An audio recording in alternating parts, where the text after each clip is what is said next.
أصحاب الأربعة لمولانا عجل الله فرجه الشريف وصلوات الله وسلامه عليه، هذول النواب أي واحد كان يقرب من موته الإمام كان يبعث له رسالة يقول أنت راح تموت، يقول للثاني عثمان بن سعيد، محمد بن عثمان بن سعيد، حسين بن روح والسمري.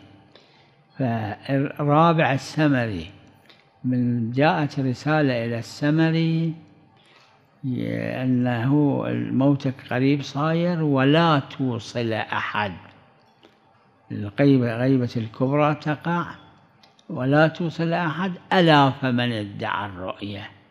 هذه المقدمة قرينة على أن الرؤية بعنوان النيابة الخاصة، مو الرؤية اللي هذا وذاك أحيانا يشوفون الإمام. يعني بعد هذه قرينة على أن المراد بالرؤية مو مطلق الرؤية، مو قضية حقيقية، الرؤية بعنوان أنه نايب، يعني بعد نايب خامس ماكو، هذا معناه.